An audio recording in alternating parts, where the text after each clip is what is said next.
for our stakeholder analysis, first we must identify stakeholders who are relevant to your policy problem. They may fall into some of the following categories, such as civil society, politicians of the government, special interest groups, beneficiary, parents, or user groups, the private sector, or even donors, people who are willing to contribute to your cause. And then next, we have to create our stakeholder map of our stakeholders that you identify and prioritize them as far as when you're going to interview them. And as far as how important is it to interview certain groups of people. And again, we have quadrant one are the people that are the high influencers and have a high interest in your policy problem. Quadrant two are those who have a high influence but a low interest, and these are the ones you want to get interested in your problem so they can move over into quadrant one. Quadrant three are the people who have low influence but high interest, and then quadrant four are the people who have low interest and low influence. So, who would you put into our quadrant one? So here are some of the people that we thought would be interested in our syphilis problem in the quadrant one. Of course, we want the Ministry of Health, and more specifically, those who deals with sexually transmitted infections, and also the Maternal and Child Health Division.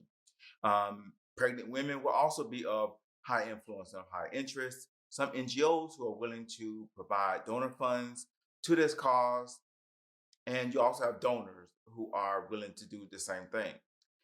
You have the U.S. government who are also very interested in this, and you have the clinic staff because most likely they are going to be impacted by the decision that's going to be made. Quadrant two, we put husbands because they tend to be a great influencer of women receiving certain maternal care. In Tanzania, and especially in some areas, the husband end up making a lot of decisions, and this is not uncommon in a lot of countries. And so we want to try to get them to be on our side because they are a very big, important part of this policy option. And then in quadrant three, where we have those who are high interest but low influence, are people like the WHO, the Ministry of Education and Finance, and especially finance, since we're going to be looking at possibly asking for additional funds in order to do this policy options. You have the drug manufacturers who are going to be providing the medicine to treat these women. You have the laboratory staff because they may either increase their laboratory capacity or decrease their laboratory capacity. Then you have women of childbearing age who will eventually become pregnant, and the stores who sell a lot of the kits, especially if we look at doing the test kits at home. They're going to be very interested in what comes out from this policy option. And then you have some of those low interest and low influence.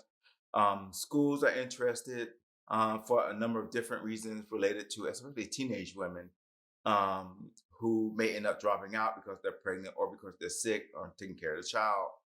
And you have the parents, and you have the Ministry of Communication and Development. You could have cell phone companies, especially if you start doing reminders as part of your policy option. So all these people are potentially influencers and interested in your policy option. And ideally, you want them to have a very high interest in your policy option, but it may be impossible to have all of them have a very high influence. So that's the end of the stakeholder analysis related to our syphilis example. And now we expect you to work with your mentors to map out your own stakeholder map and identify people who are interested in your policy option and try to get them to help build your policy brief. And hopefully they will end up being on your side in the future.